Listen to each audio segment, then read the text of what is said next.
Is time for AEW Revolution, the first AEW pay-per-view of the year.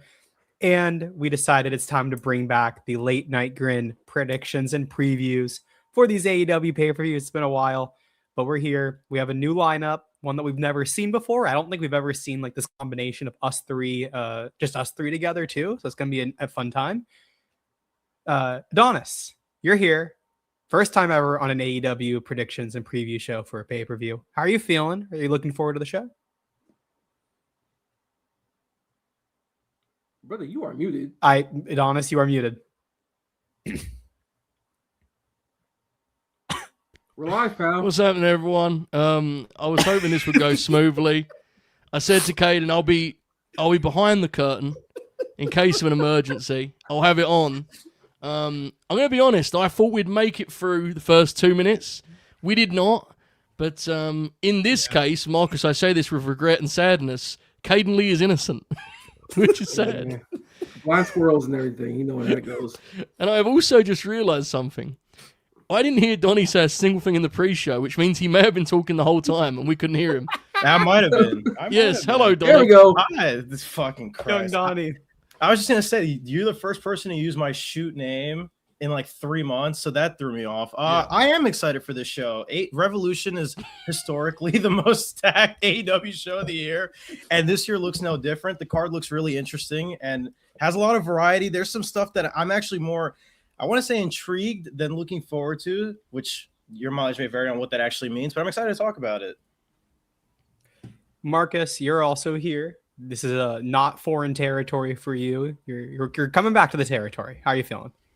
Yep, certainly glad to be back in this territory per usual. Just came back from a 3-hour road trip from Jacksonville to a destination Dynamite. The homie Big VV made his debut over there, so check that out if you are so inclined to do so. But yeah, back here doing another AEW pay-per-view prediction and pre-show. Revolution's my favorite of the AEW pay-per-views because it's the most consistent, and there's the most time between the last pay-per-view and this one.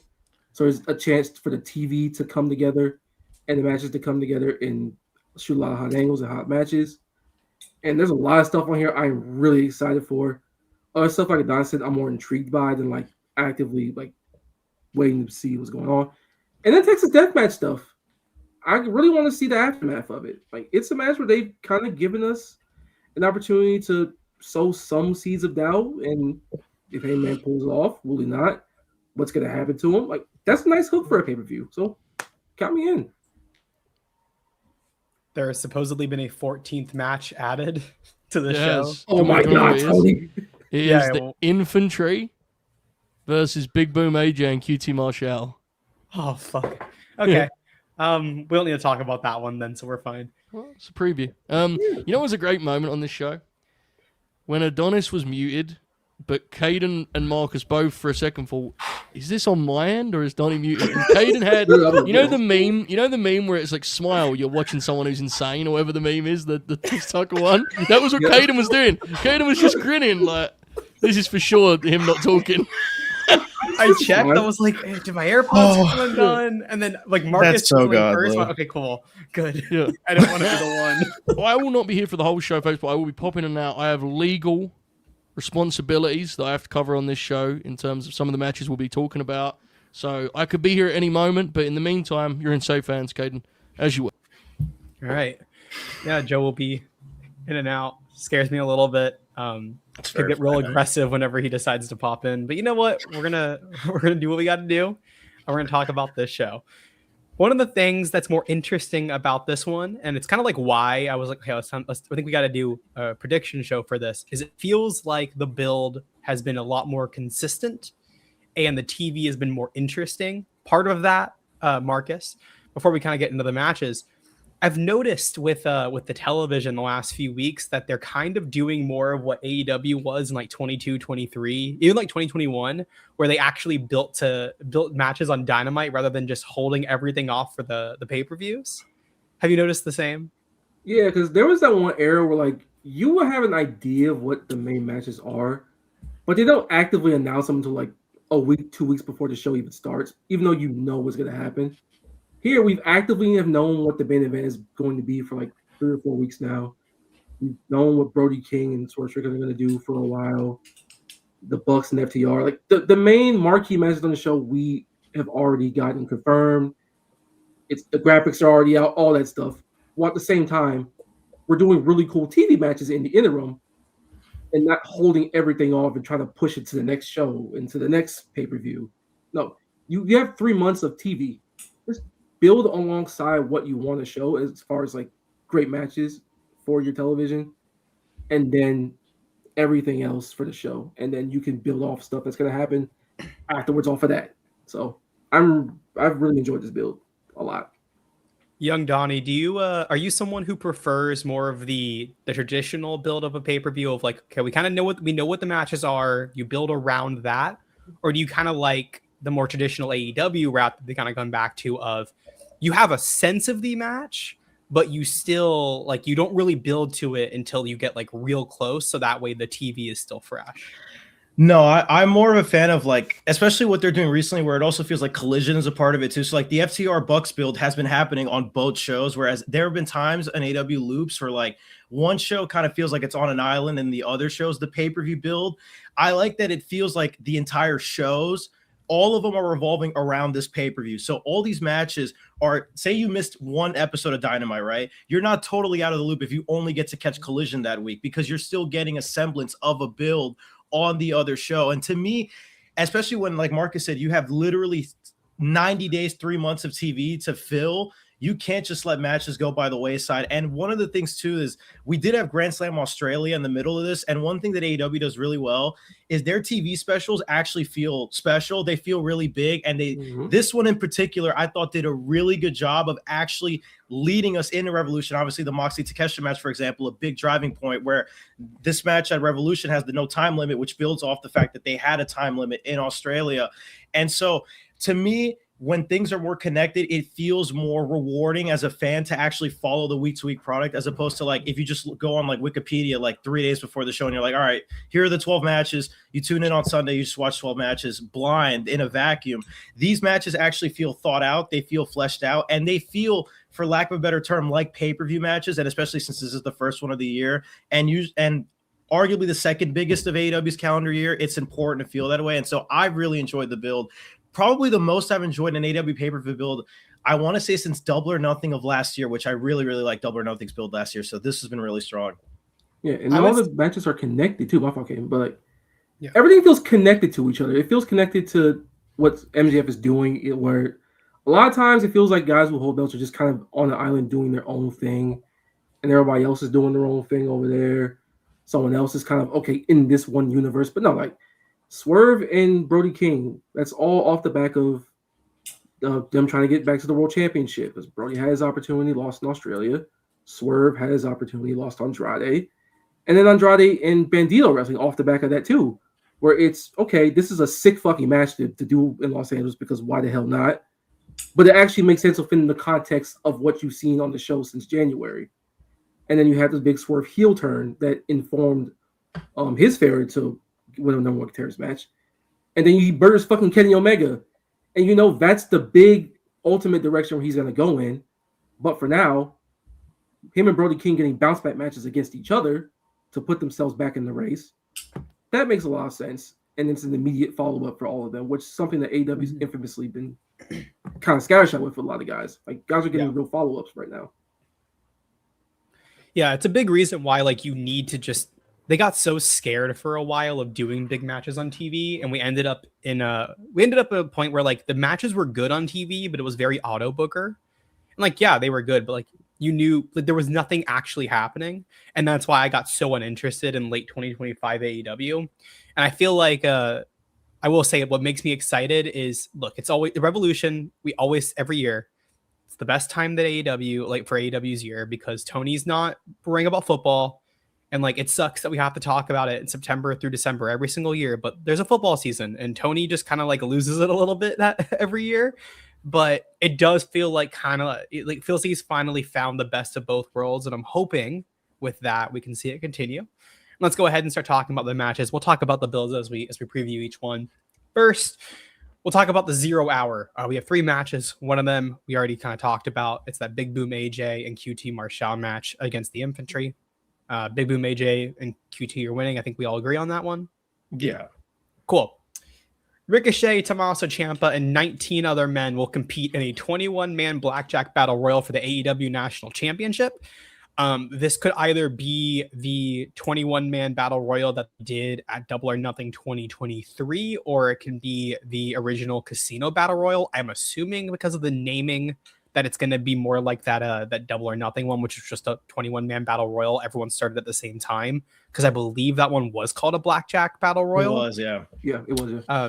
But yeah, I'm interested in this. I think it could be an interesting way to get this national championship off of Ricochet. But I'm going to assume that he just retains and they use this to set up a match for him for Dynasty. That they probably do the thing of he hides under the ring and then throws someone out. Similar to what MJF did, even though he ended up losing. But what MJF did in the Casino Battle Royal in 2019 at that first Double or Nothing. Young Donnie, how are you feeling about this one? I'm interested to see if they bring anybody in for this match, especially because of the concept of the national titles. Ricochet goes around the world, and he's been kind of doing that already, going to different indies and stuff, defending the belt. So I'm interested to see if they bring anybody in. 19 spots is still a lot to fill, and I assume you're gonna have guys like Jack Perry in there, who Ricochet's been actively feuding with on TV anyway. I'm gonna say he's gonna retain too. I feel like this title reign, although it's been a couple months, it still feels fresh. It still feels like there's opportunity to do more with Ricochet, and more so than anything, I'm really just curious how this field lines up, because battle royals are kind of hit or miss, especially in the modern day, but there's always an opportunity for them to be really fun. And, obviously the LA crowd's gonna be really hot for it. And if there's really cool entrants, you could get really cool sequences and mini matches in between. So definitely a match I'm intrigued to see how they kind of continue this whole Ricochet arc as like this really slime ball, sniveling dickhead, pussy kind of heel. See if the demand gets involved in any way. And so, yeah, just an interesting match. Definitely feels very 0 hour, which is not derogatory. I swear 0 hour has sick matches sometimes. So I think it's honestly kind of a perfect match for the Ricochet character, to have to force him to deal with so many people at once, have his back against the wall, see what he's made of. And so again, one of those I'm intrigued by. I think this could be really fun, but I got Ricochet going over. Marcus, how you feeling about this battle royal? Since it's the Blackjack Battle Royal and the last one that they did in 2023 was really, really good and people liked that match a lot, I have hope this is going to be an entertaining watch. I think Ricochet does retain just because of the step alone. He'll weasel his way out somehow, some way, and just kind of walk out with the belt by the skin of his teeth. I'm certain Jack Perry will be in it because, again, they've been feeding on TV for a while anyhow. And the concept of the national championship, where he's just kind of barnstorming around the world, it's a perfect 0 hour thing to do, where you kind of just have 19 other guys just trying to get at him. Ciampa is on his heels, and you can just have him win, and somebody that he eliminates chases him all around like every other company. He's got a Red Pro date coming up. Have them chase him over there or some shit. If he goes to Rio Mexico, have him chase him, or some indie. Chase him over there and then kind of bring some of that to television, which they've done a good job of doing, where he'll do a date in an indie or like a CMLL or a Red Pro, and they'll actually actively show it, or he'll be in Germany and then they'll show it on the TV, which is cool. It's a nice undercard belt. I think Ricochet has some more meat on the bone with it for another month or two. Have him retain here, it's fine. Agreed. It should be a fun time, though. I think a battle royal is always a fun thing to just kind of throw on the pre-shows, and it's a good use of men. I like a nice battle royal. Next, we have the first appearance for both of these ladies. They're going to be wrestling on the 0 hour for the AEW TBS Championship, as Willow Nightingale defends against Alana Cross, pulling double duty. I'm quite interested in this. Marcus, how are you feeling? Well, I'm super excited for this. One, we all love Willow Nightingale in this household. This is a Willow Nightingale platform. Best in the promotion. Yes. And match with Persephone was really good last night. Shot Persephone as well. This is an interesting round to do because, again, this is the first leg of double duty. Against Linda Cross, that's a fascinating pick. I know it was supposed to be something else, but the Penelope Ford injury did kind of throw a bit of a wrench into a lot of these plans. But hey, Linda Cross getting a singles match against Willow Nightingale, her first singles match on pay-per-view for a title, I'll take it. And we're getting it for free. And she's really, really fucking good. I saw some of her DPW stuff. There was a match against Dane Luna that's on YouTube for free. definitely watch that one. Like, she's explosive. She's really fucking athletic for a woman her size. Her and Willow's a great baby face. She's a great heel. It's going to be a good time.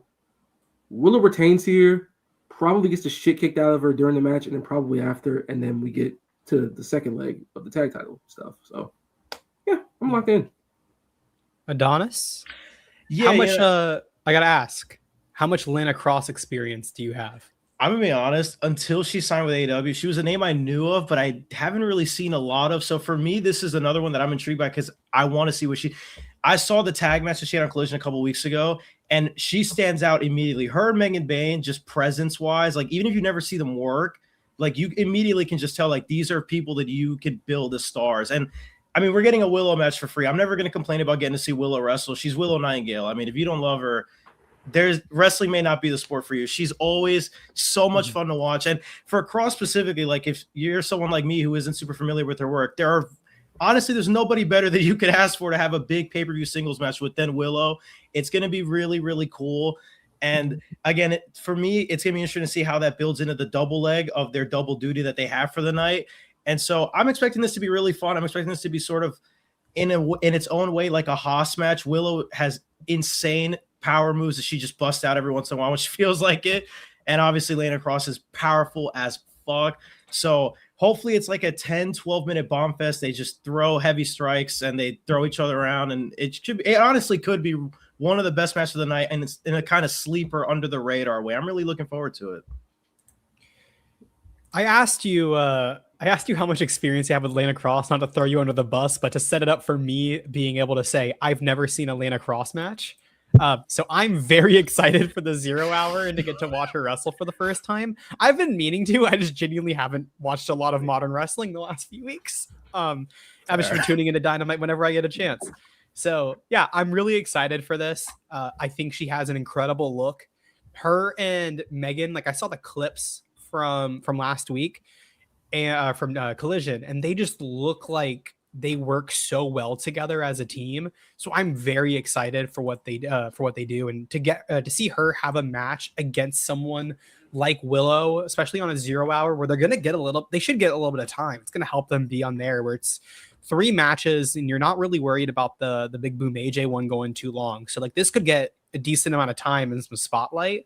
So I hope that they do something special here and let these two women have a nice little match. I don't think it'll be crazy because they're pulling double duty, but it adds another layer too of some more intrigue in this because they don't really do anything. Like a lot of the times with the TBS title on the pay-per-view, and I was worried about it with the tag titles, that you just kind of like throw a match on there, and especially on the 0 hour, it's like, all right, it's there, it happens.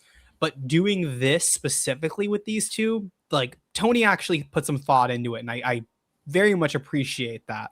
And look, 4 women's matches on the show is fucking awesome. Yeah. Even with the plans with it being skull because of Penelope Ford getting injured, get well soon, by the way. Like they managed to make something good out of this. You give Lana Cross a mixed spotlight, and then her team with Megan. I'm not gonna lie, I love Megan and Penelope, but Megan and Lynn just look really fucking cool. They just jump out at you, dude. You turn on the TV and you see those two and you're like, who the fuck are they going to beat up this week? And they just start throwing people around and you're like, fuck you. How do you not love that? That's like a guaranteed TV act every single week. Just have them throw people around for like 5 minutes. It's sick, dude. Yeah, and the match with the Thomas Love was probably the best women's tag match in AEW ever. It was good. Yeah, I liked it. Now, do we think the Battle Royal is the bleed over into the main show thing that they do? I hope not. I do. I don't think they're gonna do a bleed over on this show. Okay. I don't think it makes sense for this one. Okay. I would not. And I said on the last one, I wouldn't have done a bleed over again, and they did it twice. But I hope they don't do a bleed over on this one. Yeah, no, I don't either. I was just curious because that seemed to be like a thing that got really well received, and you know how wrestling companies are; they like to just kind of do things that everyone likes over and over again. So I was just, but I wouldn't do it either. I don't think any of the matches for this one work. The good news, real quickly, that I've noticed is there are not 14 matches on the show. There are 13 because the Big Boom AJ match on Wikipedia was listed for the main card on the preview thing for some reason. I think they just didn't know. So we are safe. We're good. We don't have to deal with that many. So everyone, count our lucky stars. But let's go ahead and let's get into this main card. And let's start with the newest additions to the AEW roster. as Roderick Strong, Orange Cassidy, and Darby Allin take on David Finlay, Clark Connors, and Gabe Kidd, the Dogs. Oh, baby. Oh, baby. Lock My dogs in. for real. Oh, Oh shit. oh God. He's Oh just my appeared. God, is that Joe Hobart? Oh, I gotta ask you. Yeah, what's up, Kaden? Yeah. What would you describe David Finlay as? It's a great question. I'd probably describe him as a dog, but he is not my focus here, nor is his other two friends who also I would describe as dogs. My focus is on the development from Dynamite last night. As you guys know, I watch wrestling very closely. Mm-hmm. I was talking to our friend JJ Williams. Roderick Strong last night made it clear where he stands. He saved Orange Cassidy. And unless I was mistaken, Marcus, you cover the show every week live on Self-Made. It appeared that the crowd responded with a Road Warrior pop of sorts. Yo, the crowd went ape shit when he Yes. double legged David. I was like, oh my God, they're locked So into this. I'm here for a swift message, a brief message. The finish of this match clearly is going to be Roderick Strong over all three members of the Dogs in around 90 seconds, no doubt launching his world title aspirations, as it appears, again, I'm an expert, it appears he is now set to be the new top babyface of All Elite Wrestling. So, with that, I leave you, the Messiah of the Backbreaker, getting things done. Kaden, back to you. Thank you, Joe. Yeah, I don't know what else to add, really. I think Joe did a great job breaking that down for us. Shout out Big Rod Strong. See how he was moving last night, bro? Fuck. Oh, he was That dude's crazy. a fucking monster, bro. He's so fucking cool. Oh, I love bro, that Roderick fucking Strong. dude, that fucking flying knee, I legitimately yelled.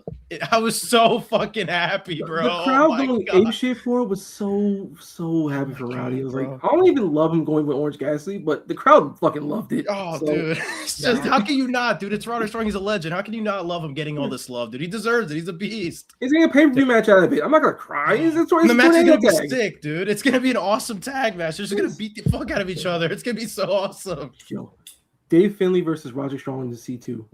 Sign me up. David, I didn't even think about David Finlay in the C2. Oh, Bro. baby.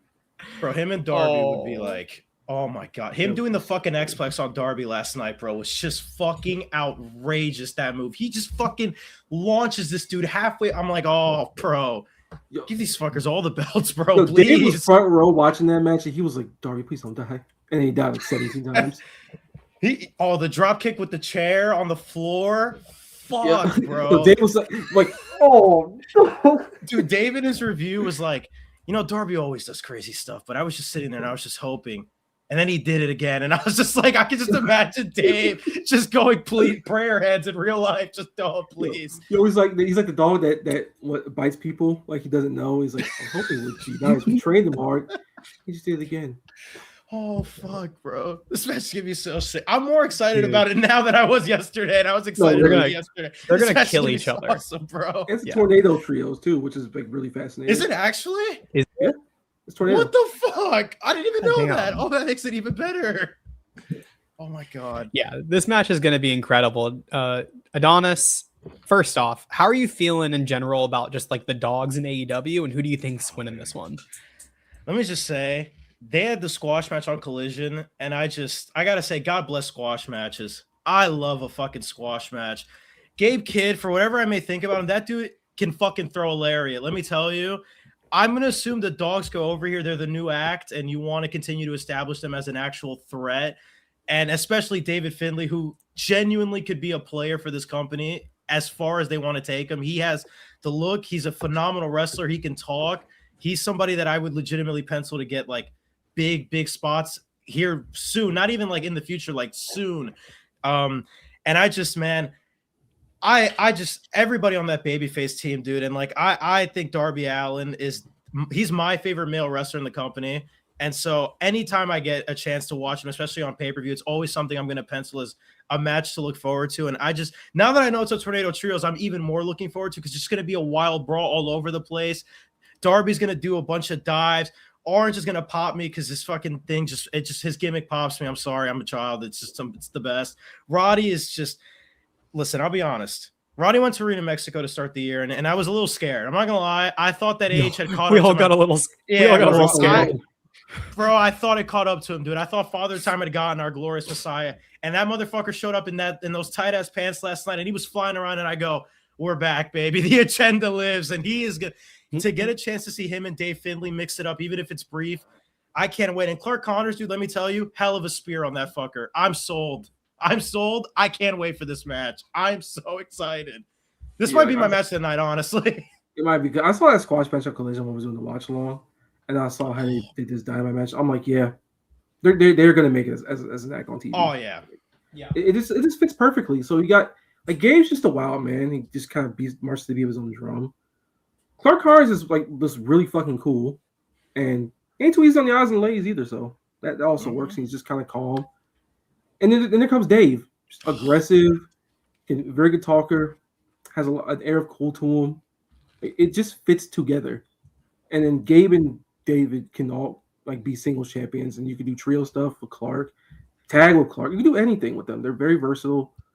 Can't wait to see what they do down the line. They win here, I'm pretty certain of. But hey, my Ronnie minutes and our stocks, they're back. They're fucking back. They're back. The Dogs 100% should win.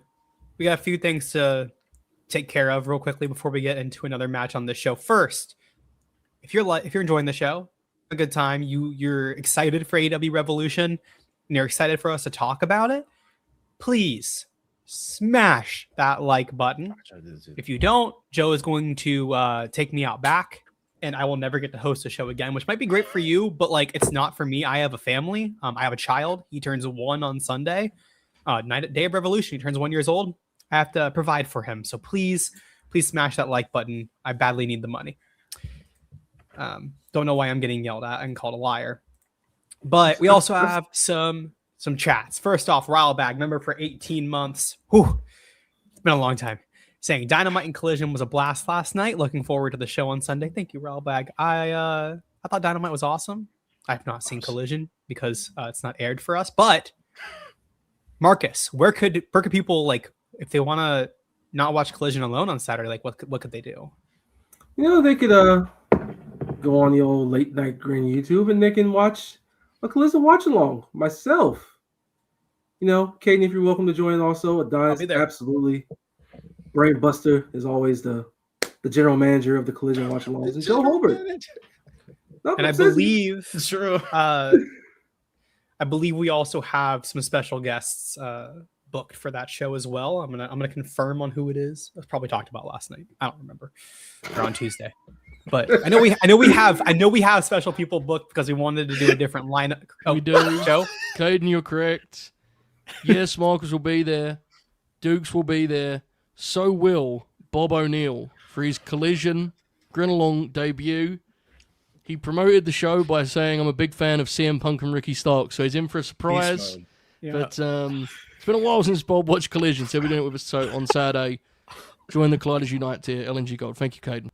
Mm-hmm. And I'm pretty sure the last time that he watched Collision, Dennis Rodman was on the show, so it's going to be a good time for Bob. I love AEW wrestling. I do. You got to love AEW wrestling. You got to love that he said wrestling twice without even knowing he said it twice. Yep. Rilebag, thank you for being a member for 18 months. We appreciate it. And Chi-Town Spurs with a $5 super chat. Thank you so much, Chi-Town Spurs, saying, how big were Christopher's platform shoes yesterday to make him look like the tallest one on the press row? I'm thinking at least 8 inches. Man, that's being generous. I would say what, 1.5 feet? Maybe 2, 3. Maybe 4. Just keep going up. It's always up. It's we never all know. down, always up. Yeah, well, we got some backstage information on that. So, self-made PW Select we can report. You know, we flew Christopher out from Texas. We sent him off. We sent him to Walmart, JCPenney's, wherever you get suits from. Got him a nice like $20 suit. Gave him some lemon pepper steppers, word Trick Willie. Gave him an ascot. He even chopped up with Dave Meltzer backstage. Gave him his old tie-dye hoodie that he wears to every show. And they had a nice relationship. So, you know, self-made Wrestling Observer News. Link up coming soon, maybe. I gotta add that picture of Meltzer into here. I went I immediately cropped that thing and put it in the group chat. Oh my god! Bro, he looked like he was gonna do a run-in, bro. He looked like he was ready to go. That guy. Yo, he saw Kyle was like, Yeah. Dude, Dave is jacked, bro. Dave had the face of me whenever I see Mickey Waffles at the buffet.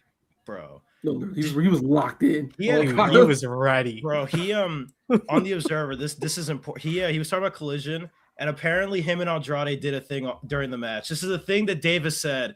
Apparently, Andrade was playing to the crowd, and in Dave's words, including with me, if you can believe it, that's exactly what Dave said. Be on alert for Dave Meltzer on Collision on Saturday. I'm stupidly locked in now. I'm so ready, bro. That selfie is going to be the greatest. That's gonna break the fucking internet. I need it. Oh my god. I need it, bro. Thank you again. Thank you again, Chi-Town Spurs. Let's get back to AEW Revolution. Let's rein it in. As we go back to the Babes of Wrath, Megan Bayne, Lana Cross, double duty for Willow and Lana Cross, as we mentioned earlier. This is for the AEW Women's World Tag Team Championships. I'm very excited for this. I'm interested to see kind of how they play it off and go into this. I will say, we've talked about the spilling into the main show. I wouldn't be shocked, and I think it could be a decent idea. You have Lana and Willow be the main event of the 0 hour, and you just have them stay out, and you let Megan and then you let Megan and Harley do entrances, or you just have them come out and you just immediately go into the tag match from there. I think that could be an interesting way to play it. Or you kind of just do the thing of, okay, they're going to go back to their locker rooms, take some time, and then they come out later. I think both of those make sense. I think it'd be an interesting way to play off the 0 hour, though, if you just started with this. Marcus, how are you feeling about the tag match? Where do you think maybe they decide, you know what, it's time for a title change? Hashtag and new. That is definitely going to change hands. It was going to change hands 2 weeks ago. Then Penelope got hurt. But, I mean, Megan and Lana is probably a better team, and it's a good opportunity for Lana to hold some gold. So I'm locked in for it. I would like it for it to bleed into the show, possibly, and just have like a wild run in and have it be impromptu and do the match there and have Willow hold on for dear life. Do her best, get some shine, and then they just murder Harley and pin her. Yeah. So, yeah, that's probably what I would do. I think that's a great idea. I think it's something that they definitely could do.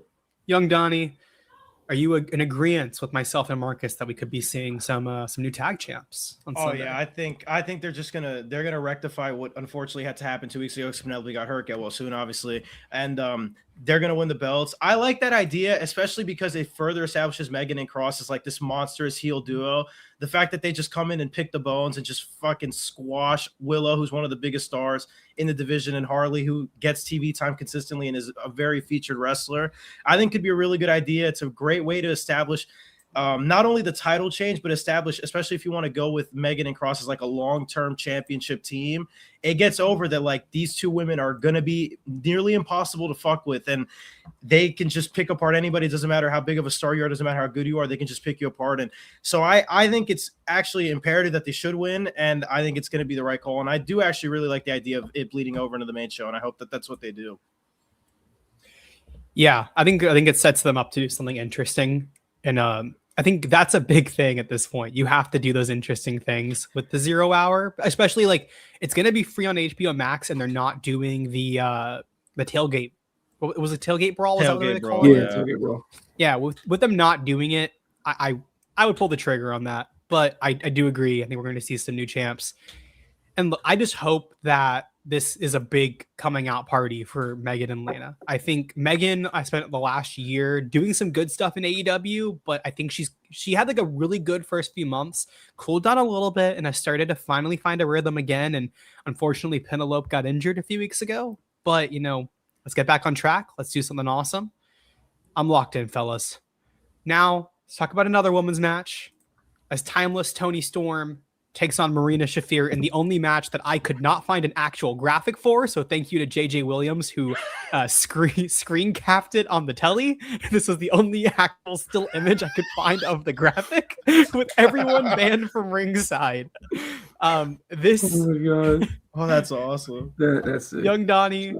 Yeah. Where are you sitting on this this Death Riders, Mary Shaff and Toni Storm? Shout out Marina Shafir, who won a Golden Gritty. She did. Listen, look, Big shout out to Maria Shafir, because if you would have told me she was going to get a singles pay-per-view match against the biggest star in the division a year ago, I would have told you, yeah, all right, buddy. But here she is a year later getting a singles match on pay-per-view with the biggest star in the division.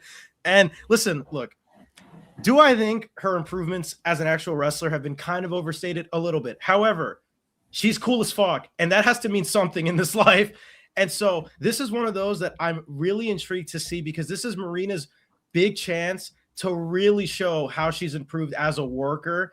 And Toni Storm, there is nobody bigger than you could prove that against. When the lights are brightest, they're going to be in California. She's timeless. I'm really interested to see how this goes. The everyone banned from ringside is the most eyebrow-raising thing ever. It's wrestling. Those things are never true. Watch out for Bald Yuta. Always be careful for Bald Yuta. He's bald now. He's very angry. But Tony's obviously really cool. I think this will probably be the end of the feud. They've been feuding for a long time, so I would assume that this is where we're going to park this one. And so I'm interested to see how they wrap that up. And more than anything, I think this could be fun. How good it is very dependent on how much Marina Shafir has actually gotten to improve. And I thought she did really well in the mixed tag at Grand Slam Australia. I thought she looked really well. It's probably my favorite in-ring performance of hers. And so I'm hoping that she's able to build upon that and continue. And so I'm interested in this match. I'm interested to see how it goes. And I'm going to assume Tony goes over here. Even though Marina's gotten a lot of shine, I'm going to assume Tony goes over here. Marcus, do you think that Timeless One sneaks out of here with a victory? And look, are we on notice for Bald Yuta? Is that a factor here? On notice, not quite, because they made a big point that they're doing this alone finally after like 17,000 months. And Tony's absolutely winning this. Like, we can get that out the way, and she's gonna go back into the title picture, like she said when she challenged for this match. Marina Shafir, I really like her. I think she has a presence that a lot of people don't have, and she's gotten better in that regard. She's also number one in my I wish there were a better wrestler list, but it kind of is what it is. Happy for her for getting a singles match against Tony. Like that's not many people get that on pay-per-view. And Marina Shafir is on that list, which is cool. How they aged this match and how this match is structured will be the big difference. Is this going to be a brawl where Marina can just like kick the shit out of Tony for a long time and Tony can have a comeback and maybe get some color possibly? Or they're going to have just a standard wrestling match as if Marina Shafir is that type of wrestler. Like, just play it to her strengths. Mm-hmm. Please cut out that 619 spot she does, because she doesn't hit it as well. You probably need to do it. It's a cool concept, but, let's save that for another year's time. Mm-hmm. But yeah, Tony's winning here. I'm, intrigued by this match. This is one of the ones I was intrigued by. Falls count, ban from ringside is a concept that I did not think of when it comes to a Marina Shafir match, but hey, we'll see. Are the lights too bright? Maybe. We'll see. Look, Sunday.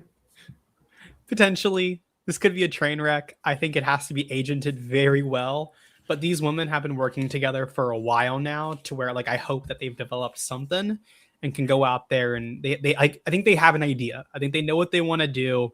Go out there, put in a nice little match, finish this feud up, let Timeless get the win and move back into the title scene. Because I think her versus Tekla, and we'll talk about it later, a little spoiler, I think Tekla's retaining, could be a really nice feud for Dynasty and or Double or Nothing if you want to have it be a 2 pay-per-view feud. But you just gotta wrap this up nicely. I think it's time for Mary Shaft to go out there and have a nice little match on a pay-per-view. I think she's deserved it, and I hope that they can do everything correctly that they need to do to get there. I really I'd be really sad if we get to Sunday and we walk away from that match saying, "Ah, shit, they probably shouldn't have put that on the show." And I'm a little worried. I'll always be worried with Mary Shaft, but I really hope I hope we don't say it. Just don't let this get too cute. There's a world where this actually does rock. Just don't let this get too cute or too long. Just let them do what they do, and this could be fun. It could literally be fun. Yes, be kind of concise and just kind of keep it straightforward, and it'll be okay. Yeah, I would get in and out of there. I would let this thing be less than 12 minutes bell to bell. It should not cross that line. Yeah, just let them throw bombs and get out there. Yeah, legit. If we're 15 minutes in, you've lost it. We've gone off. Yeah.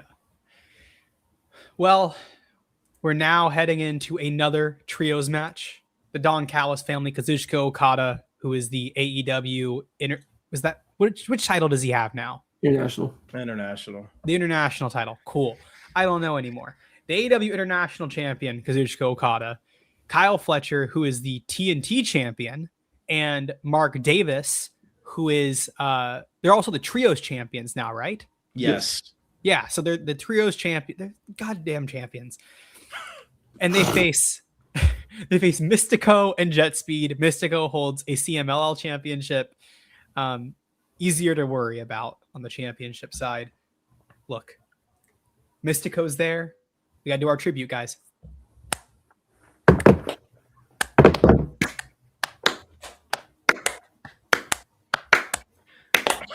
Great audio. Fantastic. Hell yeah. Joe is so happy with us. He's definitely not going to He won a Grin. We're definitely getting a raise out of this. True. I am quite excited for this trios match. I think this is going to be awesome. But first, I want to hear from Marcus. Marcus, are you looking a little bit? You're looking maybe at a potential cleaner showing up here because probably not working a match, but maybe making an appearance. I think in the next couple of weeks he will, but not now. As far as Mystico goes, this is a psychotic booking because why the hell not? You're in Los Angeles, big hotel market. You might as well have him on the show. It's really cool. He's available. Hangman can't be in this match because he's in the main event, obviously. So give him a call. You know, he beat MJF for that championship at the anniversary show. So blast from the past type stuff. And again, Kevin Knight and Speedball on a pay-per-view, I will always make me happy. I really like the Callis family trio stuff. And I do like that even though they both have singles belts, at least they like Kyle defended on TV prior to this and is doing the trios title defense on the pay-per-view. That's cool. I'm fine with that. The Pro concept's actually kind of entertaining. I'm sorry. It's better than Pro Shida. It is what it is. Sue me. And shout out Mark Davis winning a championship. Big Dogzilla. Mm-hmm. This will be equal parts really, really good and equal parts funny because Mystico's in the match and they're not winning this match. And he's definitely not going to be part of the finish. So, you know. I think there is a chance that Kenny could show up here. We know he's in Japan, but I think Dave was saying that he was trying to find a way to like do something on the show. So while like not working a match, I could see him doing a run-in and we get the return here for Kenny. The other thing that I'm kind of on lookout here is when they want to do this Kevin Knight heel turn, if he is going to join Swerve. That's the other thing I'm keeping my eye on here. Those are the two big ones. I don't think we're going to get anything else with Okada and Takeshita and Okada Fletcher, like that entire thing. But with the match itself, it's a good dynamic. I think Speedball Mike Bailey and Kyle Fletcher have incredible chemistry. That match on Dynamite yesterday was fantastic. I'm excited to see them work again. I've really liked them highlighting both of those guys, especially like Kevin Knight has been getting a lot of minutes on TV lately, and this is going to also be a really big spot for him. Mystico in there too is just going to be a nice little guy where like you mentioned, Marcus, the LA crowd's going to eat it up. They love their luchadors. So that's going to be cool, especially like that entrance in Staples Center or in Crypto, wherever they are, is going to be really cool. It will always be Staples Center to me. It's always Staples. It's always Staples. Staples, iconic.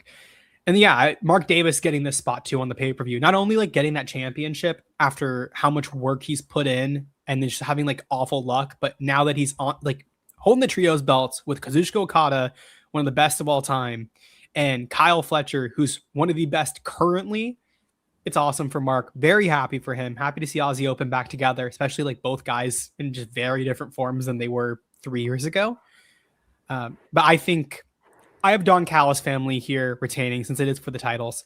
Young Donnie, I assume you also have the Don Callis family retaining. What are you looking for here the most? What are you interested in this match?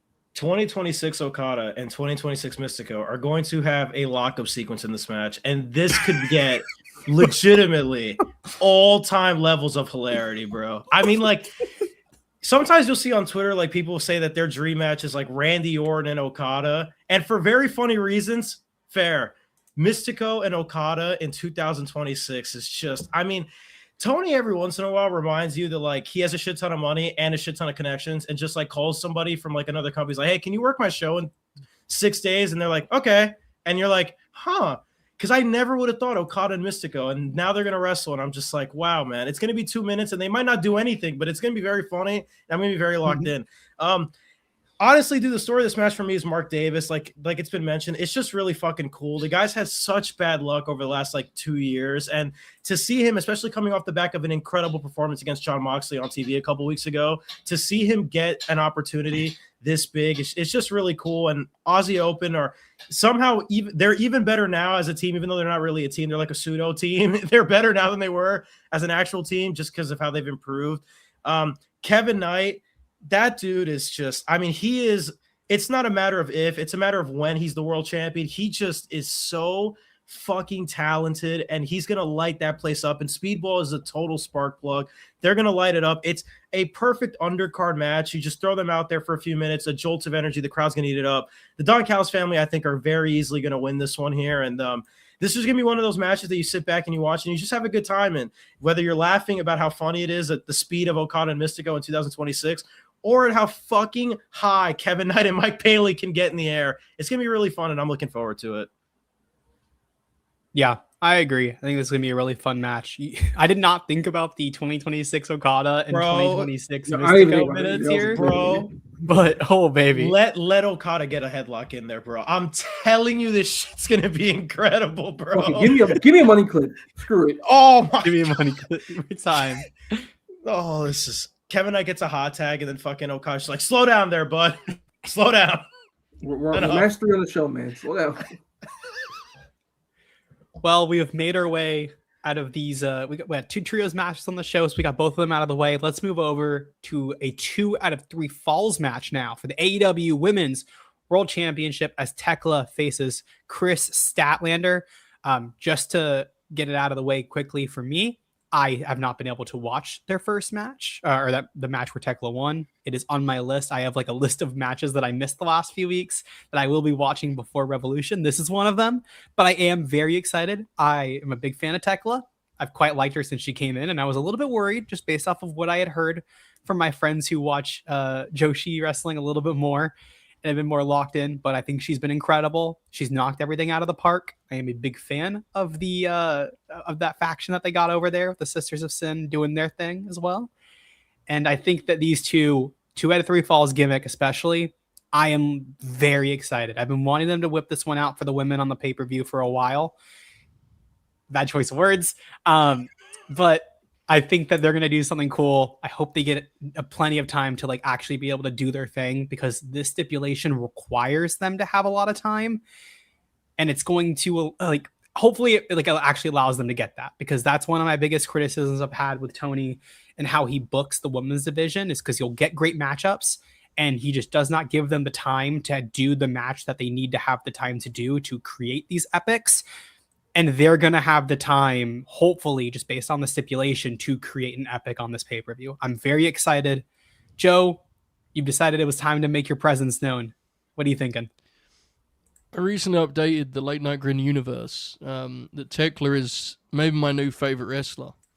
And 24 hours later, Donny went on a show and said, or a Discord call, which is actually worse, more heinous, and said, have you seen these fat hipsters who are saying Tekla's their new favorite wrestler? While I was on a sitting show there. and I didn't use those words. Okay, you didn't use those words and it was on a show, but I was almost right. And so I'm here to say that I am no hipster. I am no fake fan. I'm looking at a sweep. Kaden, I know you want a long match. It's going to have to come another time, mate. This is a sweep. Okay. We're in Chris Statlander's head. We at Team Tekla, I want to stress again, it's Tekla, not Thekla, as much as some people on this platform will try and suggest otherwise. It is Tekla. She is your reigning and defending World Heavyweight Champion, and she will indeed remain that way coming out of Sunday's 2 out of 3 falls match. We're looking at a 2-zip sweep. Thank you, Kaden. I'll be back. Look, I can't disagree with anything you said. They're all great points. Tekla fucking rules. Adonis, would you like to counter these allegations levied against you? Well, they're not allegations. I know for a fact there's people kayfabing their Tekla love, because I know a few of them. That's true. I will not snap some chains, Donny. I see you. Listen, I call it like I see it, and I don't like it. Kayfabe something else, for crying out loud. So I will just say it because I say it on Discord all the time and it pops me. I'm definitely the lowest person on Tekla in this universe. Sue The me. LNG universe? The LNG universe. Sue me. I don't really have anything besides action figures if you want that. So there you go. But I will say I really, really enjoyed their strat match. It was probably my favorite Tekla match that I've seen in AEW. And so for that reason, because they've shown that they have the chemistry, and obviously Chris Statlander is one of the best wrestlers in the company and probably in the world, bell to bell, this match will be good. How good it'll be to me personally is a different story. However, I do think Tekla's going to win. I think she's in for a massive year. There are a lot of big stars that she has yet to cross paths with that she still has to, and would only be heightened by remaining the world heavyweight champion or world's heavyweight champion, depending on how you want to pronounce it. I think the match will be good. I'm interested to see how it's structured, if it is a sweep like Mr. Bing Bong is claiming, or if it's like Kaden is hoping for and it's like a longer match. Because I don't know if Tekla's really gotten a chance to have a longer singles match in AEW. Obviously, her longest match is Blood and Guts, but that's multi-person. So I'm interested to see where they go. And honestly, more than anything, the aftermath. Because if Stat's not winning, which I presume she's not, where they take her character from here. Because she's kind of doing this silent action star thing she's got going on with these fits and the glad. Well, she looks cool as fuck. It's Chris Statlander, but I'm interested to see the direction of her character coming out of this match, if there is to be any. And so I expect the match to be good bell to bell. How good it'll be may vary. I'm more interested in the aftermath to see where both ladies go from here, though. Real quick, Marcus, before I get to you, you asked how long was her longest match in AEW. She said 12 singles matches in actual one-on-one matches in AEW since she joined the company last year. Her longest was 15 minutes and 35 seconds at Wrestle Dream 2025 when she lost to Jamie Hayter. Yeah. Okay. Her second longest was the exactly 14 minutes when she beat Statlander a few weeks ago. Okay. It'll probably go a little longer than that, I'd imagine. Oh yeah. Like even if you do a sweep, it's still 2 falls. It's gonna be at least over 20 minutes. Yeah. Marcus, what are you thinking on the falls count here? Are you a sweep guy? Are you let's split it 1-1? Let's go to a third. Where do you sit on this debate? 2 out of 3 falls is a match that very much is in Chris Statlander's wheelhouse as the better bell-to-bell wrestler, one of the best bell-to-bell wrestlers in the entire promotion. I do think because of that alone, we go to the third and deciding fall. But this, my friends, is where the mind games, it's where the self-doubt, it's where the absolute awful performances of Tekla the last several weeks will creep in to Statlander's head. It will come into play. Big Tech retains. Chris Stat, take them glasses off and try again. Take them glasses off. Hey, Tekla said it first. It's true. Yeah. It's true. We endorse it. Take them glasses off. You ain't like that. We love you as a wrestler, but hey, man, you looking a little unconfident out there, Miss Statlander. Nobody, and I mean nobody, believes in you. What are you prepared to do about it? Get a sandal, get some bug spray, and squash that fucking bug. You know, Tekla stole that from Von Wagner, the glasses thing. She stole that from Von Wagner. Von Wagner once said, "Take those stupid sunglasses off. We're inside." To which I said, "Fuck yeah, take those stupid sunglasses off." Von Wagner, never wrong, just early. Just had to say that. Who did he say it to again? To Dijak. I was Dijak. Hey, Dijak. Take those sunglasses off. We're inside. It's the funniest fucking thing ever, bro. I wonder if I still have that saved on my phone because I saved that clip and I used to play it all the time. Marius, you have to post that if she loses. I loved that fucking If clip. Statlander loses, you have to just post that clip of take those stupid sunglasses off. Yo, I don't want to. I love Stat dearly. I don't want to do it. Please. Stat. She gets swept and everyone's just like, take this shit off, bro. You don't have it. This is like when an NBA player goes 0 for 12 in like a game 7 or some shit. Imagine that she gets swept. Yo. I hope Stat doesn't get swept. Don't compare Tekla to Von Wagner, you little shit. Hey, man. Listen, bro. Come Tuesday, bro. Come Tuesday. Come Tuesday. We're gonna get out of this because I don't want to talk about Von Wagner anymore. Let me take this off the screen. Okay, let's move on. Hard switch. Let's talk about Swerve Strickland and Brody King. A few weeks ago, Swerve Strickland turned heel on Kenny Omega, laid him out, and now he has been challenged by Brody King. Brody King last night on AEW Dynamite. Swerve had that chain around his neck. Brody broke the chain, and as Ian Riccaboni put it, Swerve has used that chain for years to terrorize the AEW locker room, and now it's gone. Brody got rid of it. This is going to be awesome. We're in LA. I'm sure we're going to get thunderous chants for Brody King here as well. I'm very locked in. We got a chance, Chuck. Marcus, how are you feeling about Swerve's heel turn? And with both of these guys kind of needing bounce back performances, what do you think is like the ideal way to approach this type of match? Well, for one, as far as Swerve's heel turn is going, he's been a domestic terrorist, which is a win in my book. Even though you attacked my Pookie, my Shayla, my God of Pro Wrestling, to my dismay, I cannot dispute the fact that Swerve being a heel is best for everyone in AEW and best for himself right now in the world title picture. The way this match is going, it's basically been built around a throwaway line in the Kenny and Swerve face-to-face where he called Brody the baddest man in AEW. And Swerve just said, I bet I'm going to kill you. And now he has to wrestle Brody. Go out there and murder the shit out of each other, both of you. Swerve with extra dose of chicken, asparagus, and some Applebee's salmon. He's locked and loaded. Brody's been on a roll. We're going to get very thunderous and loud chants of ice cubes. You know, something of that nature. And Swerve's going to kill him and win. Young Donnie, where are you thinking? I need a spot where Swerve goes for one of those fuck-ass forward rolls, and Brody just fucking lariats him out of the fucking roll, bro. I need him to do a fucking in-and-out bump. And for that reason alone, and like Marcus said, Swerve as a heel, it's the best course of action. He has been reinvigorated over the last few weeks.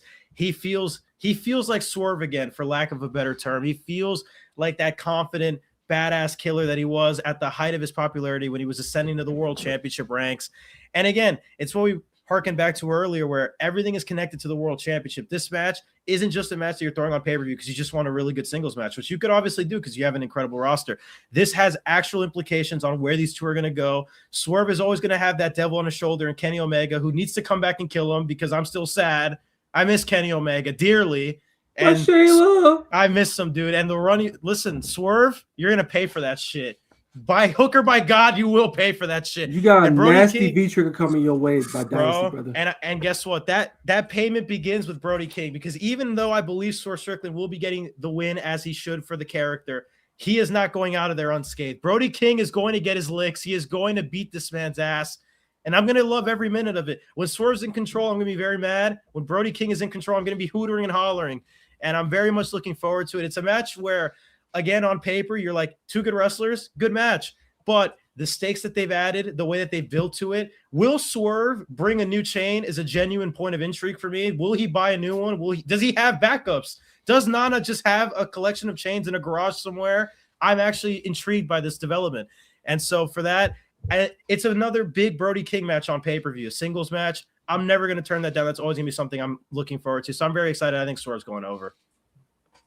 Yeah, I think Swerve's going over too. What more intrigues me about this is like how they approach it in terms of like where these two go next, because you've spent the last little bit kind of building Brody as a guy. He beat MJF and like killed him in that first match they had on TV, and then loses to him in Australia. And now you go here, whereas Swerve kind of lost a lot lately, needs a big win to establish his heel character.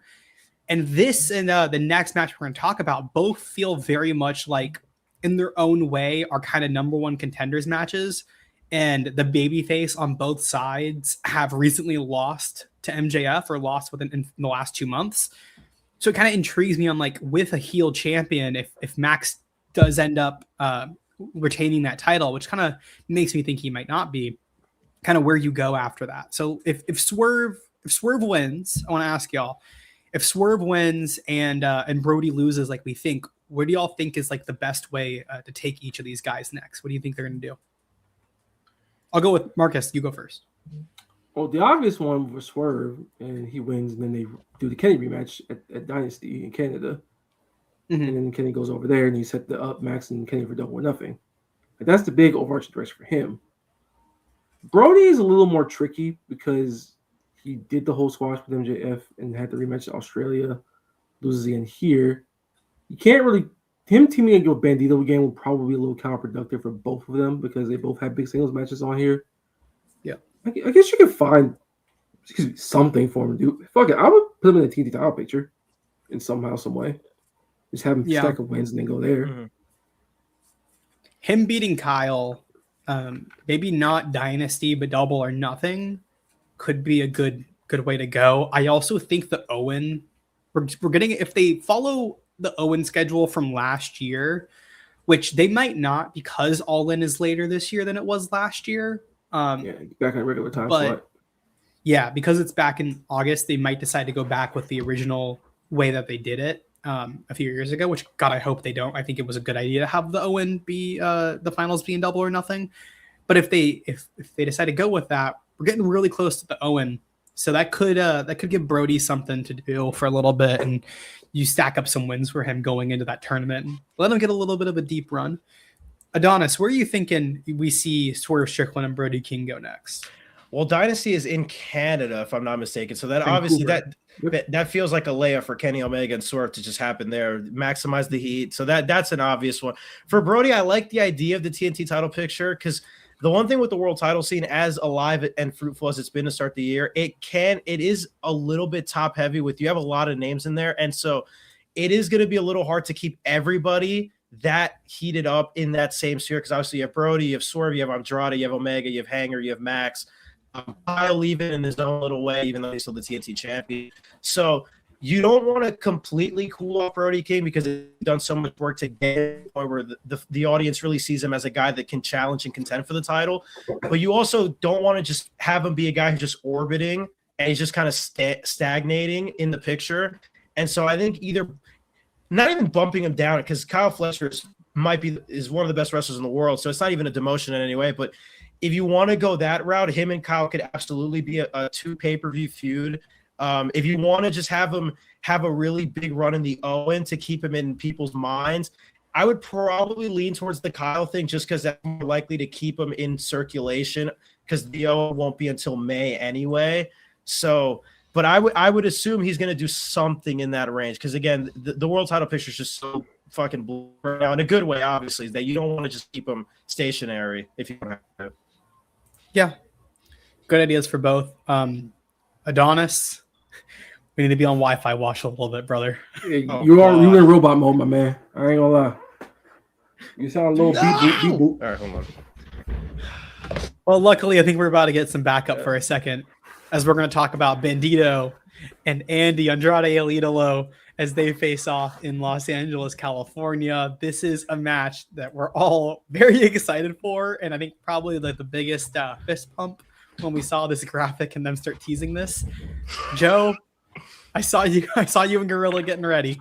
Talk about it. This is not Andrade El Idolo versus Bandito. This is Andy versus Bandy around these parts. And I have to say, we got a lot of love for Bandito. He won the LNG 50. He won like 20 golden grinnies. He's the man, right? He's awesome. We love Bandito. But in this life, some must die so others can live. And I'm sorry to report that it ain't his night on Sunday, brother. We're taking it. These are both real Latino men. I think it would be outright problematic for me to suggest otherwise. But on the scale of real Latino men, I do think Andy slightly has Bandy beat. And so for that reason, I'll be taking Andrade. And I think maybe, just maybe, we may be headed to Dynasty for that shot at Maxwell Jacob Friedman. Now, who I'm going to choose to win that match, that's a different question. We'll have to cross that bridge when we get to it. But for now, I'm confident. I'm locking it in, Kaden. Andrade El Idolo is on fire. The only threat to his momentum is Don Callis.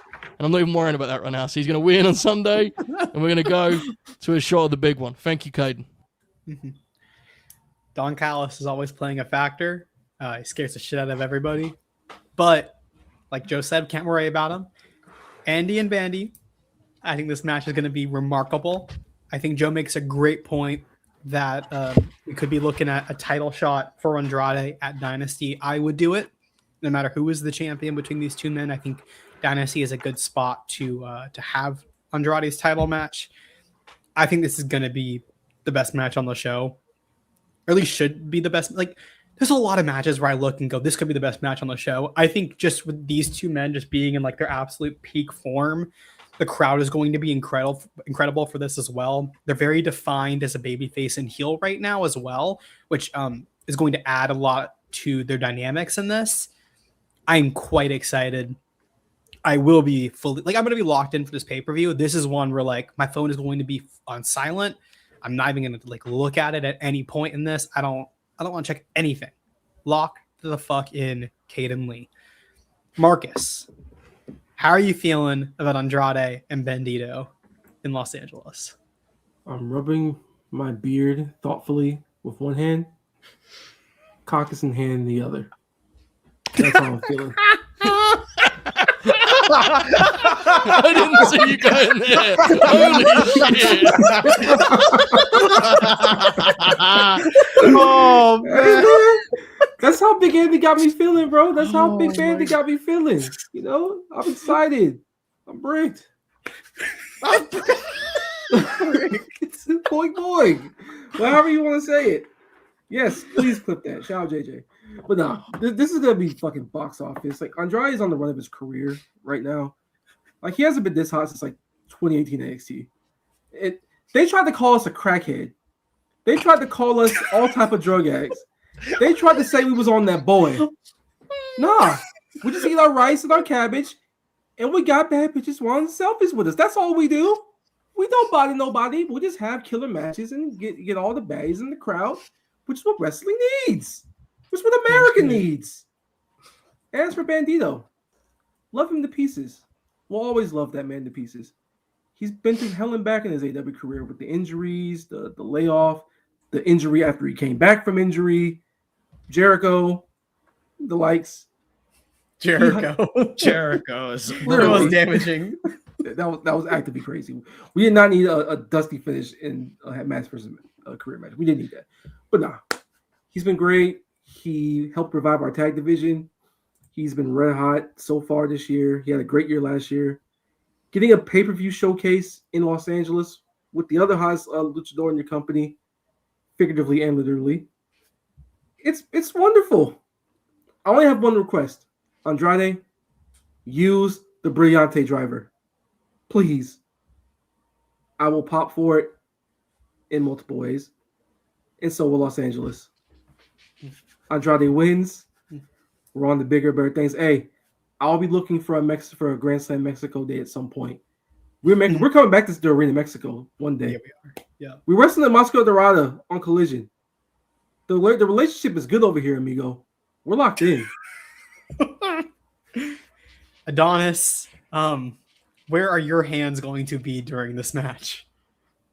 This is a family-friendly show, for crying out loud, bro. I got nothing more, bro. I don't even know what I can say to add to that, bro. To be honest, I can't really top that at all. I just know that the Richter scale broken, gone, defeated. Meltzer corpsing. Wherever he is, he's gone. That's it. It's Bandy and Andy. That's it. That's all you need to know. Andy on top, always. All the time, every day. God bless. That's it, bro. Couldn't have said it better myself. I think the late night Grin universe will all be very locked in when this match occurs. We need to be very careful about how we pace ourselves up until that point. We will be on hand watch for Marcus to make sure that we do not get banned off of YouTube on Sunday. Gonna be a little worried, but I think we'll be okay. Now, another match that we have as we get into our final three. We got 3 title matches. First, a rematch.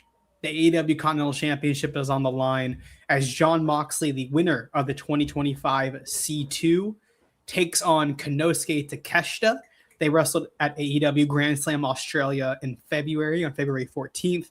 And that match went to the full 20-minute time limit draw. And now we have Jon Moxley defending against Takeshita one more time with no time limit.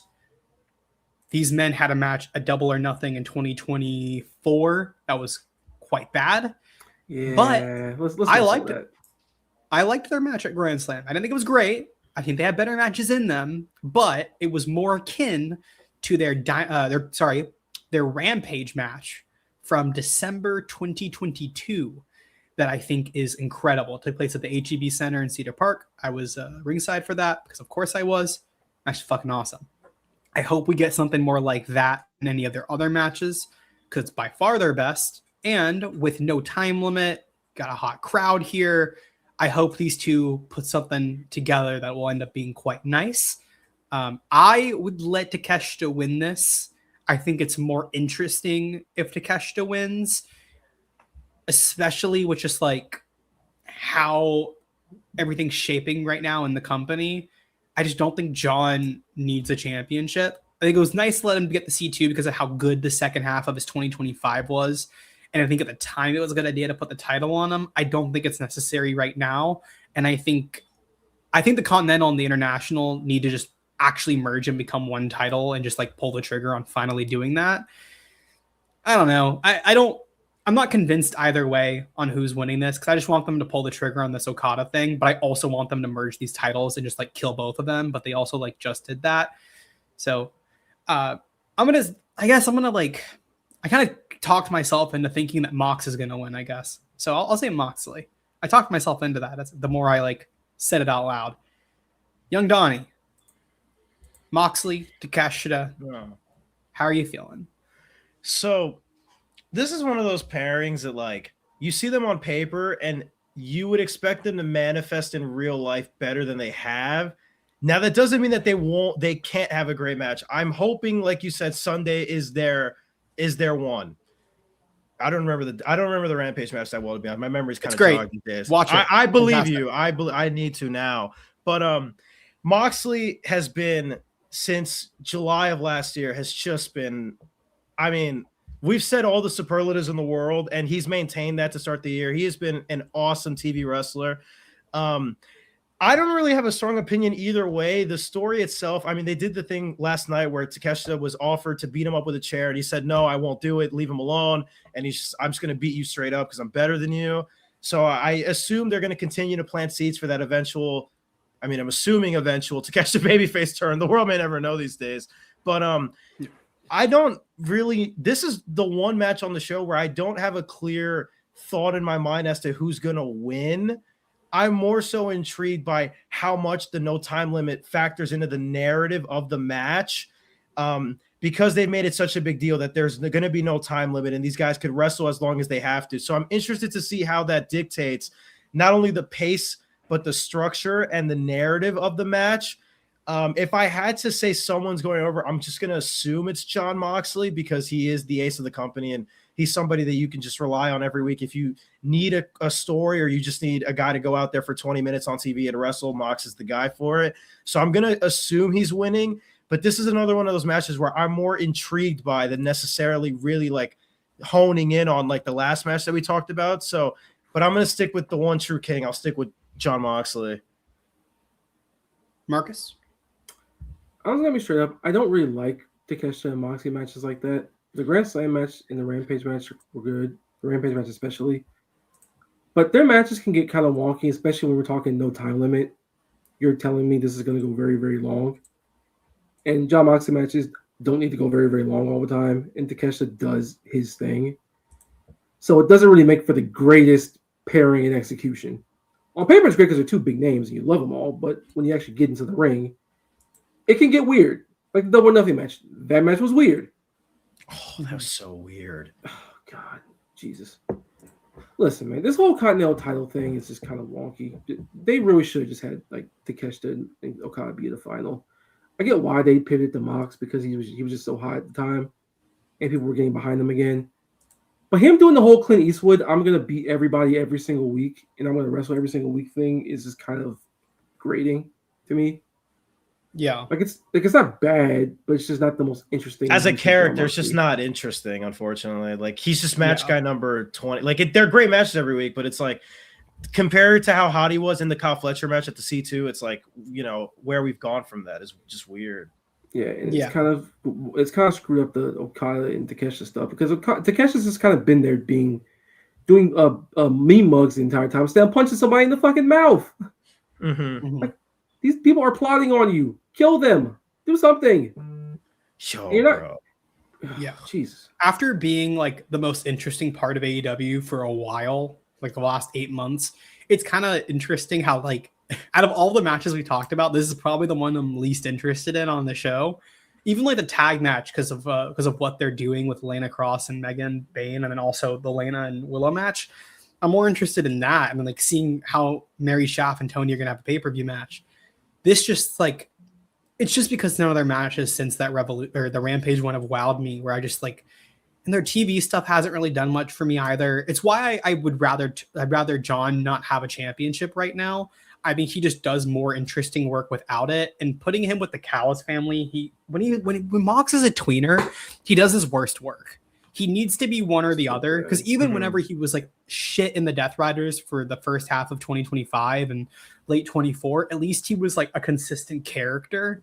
Whereas like whenever he gets to that point where he doesn't know what he wants to be, you end up getting really bad Moxley. It's just very uninteresting. This Death Riders thing is so like bizarre to me, dude. Like the Yeah. way that like, because Mox is leaning more babyface, but like everybody else is a heel. It's so weird. But then like they act like a baby. It's the BCC. It's the Combat Yeah. Club. It's exactly Literally. what they did with the Combat Club. It's the same footholes that they found themselves in 2024, and that's why the stable ended up failing at a certain point. And they've gotten to the exact same point, and you now just have to do like just if you want him to be a face, just separate him from the faction. Yeah. Because that faction works too well as heels, and I don't know why they haven't just pulled the trigger on it, but they haven't, and it happens. Yo, But- John Moxley is a fascinating storyteller, isn't he? Oh, Yeah. dude. I would love to talk to John Moxley about his philosophy on wrestling. I would love to just I would just love to know what he thinks about like his stuff. I would just love to Yeah. know. Because Mox the Man and Mox the Wrestler absolutely rule, and he's one of my favorite wrestlers of all time. But goddamn, the way he likes to tell stories get weird. Bizarre, dude. He's a weird cat. Is that So a is reference this to Mox. I was gonna And this say, is that Mox a reference also. to your cat? No, but it's like a thing they used in 2019. They used to call Mox a weird cat. I think yeah. JR used to say it all the time whenever he came into AEW. He was like, "Oh, he's a weird cat." That John Moxley. That was a good JR. Well, I don't know about good. That was a but very good JR. I don't know if it was good, but I'm glad that you did it though. I'm glad it's on tape.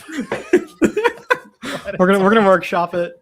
And Joe backstage just held up a thumbs up, and I'm hoping that he can come in and tell people if they're enjoying this video, what else with a thumbs up they can do. So I think, I don't know what you guys thought, I think this has just been a stellar stream, a new rotation. You guys have killed it. Maybe this could be a new thing. We'll see what happens in the coming months. There's a lot of AEW pay-per-views coming up, so you can have a lot of time to get comfortable with one I'll another. say. But I think Sure. they've earned it for you guys to smash the like button, quite frankly. And I got a feeling I'm going to be back very, very soon, so you ought to get to the smashing of the like button. You know? Yeah. Go for it. Yeah, smash the like button, please. My son needs to eat this week. Birthday. He wants some When's wet his food. birthday? Let this man get some wet food. Said his birthday's on Sunday, right? His birthday is Revolution Day. Yeah, I'm having Oh. a birthday party for him on Wow. Saturday. Wow. Yeah, the birthday hats and the Yeah, I'm gonna go buy him a birthday hat. I need to find the picture. I bought him. They sold these like mini. They're like bag charms, so they sold mini. There's like mini ears. Like there's mini versions of the mini ears, and so I bought them for Mox. And he, yes, Joe. Kaden, just quickly. Odd numbers. I should have noted Odd that. numbers, yes. You can smash it as many times as you want. Make sure it's an odd number. Kaden, as you Yeah. want. 1, 3, 5, 7, 9, 11, 13, 15, 17, 19, 21. 21-man battle royal on Sunday. And I turned But- 21 this year. I bought mini ears for Mox, put them on. He fucking hated them. But I have a really cute picture of him with them, and he looks like he wants to Wow, rip bro. my throat out. Bro just No, married he your doesn't kid. figure it out. He probably does, dude. Yeah, You it's use fine. them a lot for publicity, I've noticed. I love my cat. I love my cat. But we have 2 matches left. Let's talk about one where I think we're going to see a guest show up. The FTR, Dax Harwood, Cash Wheeler, the AEW World Tag Team Champions, defend their titles against Matt and Nick Jackson, the Young Bucks. The tassels are back. They're back to old Bucks. They're in their old stomping grounds of Los Angeles, California, not too far away from Rancho Cucamonga, where they grew up and wrestled on those trampolines as kids. Joe, let's get your FTR propaganda out of the way. Yes, indeed. Over the past, my goodness, 5+ years, these 2 teams have gone to war on 4 different occasions. We're tied up 2 apiece. It's time to settle the score. I am not here to discount or disrespect the Young Bucks, one of the great teams of all time, multi-time tag team of the year. Marcus, I got you, bro. Don't worry. Just checking. However, we enter as champions, we leave as champions, and if you ask me, it all comes down to preparation. The Young Bucks have been on fire, no question, but have they had the right sparring partners for Sunday's match? I would argue not. Whereas you look at our FTR, Dax and Cash, the Rascals, that was like the perfect tune-up. Marcus, you know boxing. You know a good tune-up when you see one.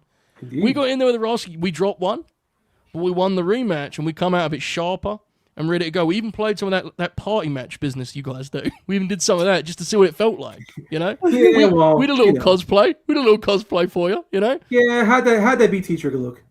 It looked pretty good, but here's the thing. Sunday, it's all about the fundamentals. It's all about the fundamentals. We're cutting the ring in half. We're taking Matt and Nick, 2 of the greats, but we're taking them to school this Sunday live on pay-per-view. FTR up. We settle the score, Kaden. Lock in. Wait, hold on, Joe. You forgot. He forgot to say the thing, bro. Solo Sikoa is who settles the score. Maybe he's the finish, bro. Maybe I was hinting at something. You don't know. Fuck. When was the last time you saw him on SmackDown, bro? Anything's possible. Joe, you didn't say he didn't say the 3 words, bro. This guy. But I'm only one top guy, so it wouldn't have made sense because you guys are staying. Ah, fair. Yeah, it's good. We could have said top guy. I would have, but I don't want to change the guy's catchphrase. They've got a trademark on it. Fair. That's a good point. Yeah. Thank you, Okay. Joe. Joe did call me out for not watching SmackDown. However, I must make it known. Shout out Brian. I ride with my dog. Marcus, do you would you like to counter and stick up for the Young Bucks? You know, Joe talks about tune-up partners. He likes to talk about preparation. We've been preparing too. We've been preparing for this moment. We've given FTR their best tag team title feud ever. It wasn't looking too hot before this. It wasn't. They was doing some bang bang gang business on their own volition. And you know, we was just out here casually having banger matches. We gave them a red hot angle on their own show. We gave them the best tag match that week on their own show. We gave them Mile High Madness, fresh off the fumes from Jack Perry's vacuum cleaner. The Rascals doing their thing on that shit. You know, we did our thing. We prepared wholly, and they want to make this personal. They want to attack our dear brother Malachi. They want to attack our dear Papa and Mama Buck. They did this to themselves. And now they're coming in to Los Angeles, our backyard, our hometown, tassels waving, Bucks flying, super kicks galore. Oh, man. You're in the Lions Den now, Dax. You done fucked up. You know that, right? You bald bastard. Yeah. I like how he just didn't. He said he didn't even mention Cash. He just specifically called out Dax. Well, Dax deserves it. Cash be doing some flips. He be doing his thing. Tries to kill himself every week. Yeah, I can respect that. But, you know, David Harwood, not so much. David. You did this to yourself, David. Matt and Nick are going to course correct you. We're going to super kick your We're going to kick your hand so fucking hard, we're going to turn into a bowling ball. We got something for you. And we deserve a thank you for saving your shitty ass title reign. We deserve a thank you for giving you the best feud of your lives we deserve a thank you for putting 11K in those seats and watching you try to imitate us. We saw that shitty ass BTE trigger. Didn't exactly connect. Cameraman had it full black and white because we pay them off, damn it. We exposed you. I'm just Young leave it at that. Young Donny. Well, as a unaffiliated fence sitter, as I tend to be sometimes, I think this will probably be their best match. Obviously, to me, their best match is their Dynamite match, the second one. This match should be fucking awesome. FTR are fucking sick. The Young Bucks are in proper form over the last couple of months, which has been amazing to see. You could argue the two best American tag teams of this generation, and you'd probably be right. Probably. The crowd's going to be super into it. It's going to be really heated. The Young Bucks have vengeance on their mind, okay? Family members have been attacked. Names have been invoked. However, Stokely Hathaway has also been attacked, and this must be noted. They attacked a crippled man, a man in a wheelchair. Yes, he deserved it. Yes, he is bald, and yes, his name is Stoke. That's all I need to know. However, Stokely Hathaway reminds me of Joe Swanson. Now stay with me here. Joe Swanson gets abused every episode of Family Guy, and this cannot stand because that is a show and this is real life. And I must stand up for every person in a wheelchair, not because I'm in a wheelchair, but because nobody else can stand up for him. FTR have to do it for everyone that's ever been in a wheelchair. Somehow, on a show in which Marcus said one of the more heinous things ever said on this platform, Donny just one-upped him with what appeared to be a stand-up joke, apparently. I don't know. I couldn't tell if that's what you were going for or not, but that's definitely what you said. You said the phrase stand-up multiple times and then said no one else can. Mileage may vary. Kaden, I think you're taking Donny's pay. Back. Yeah, I'm going to be honest. I did not expect this to be the show where one of the members of the panel would defend the police. But alas, everything's happened on the late night Grin. Allow me, fellas, to wax poetic about this match. Because FTR and the Young Bucks are two of the greatest tag teams, not just of the generation, of all time.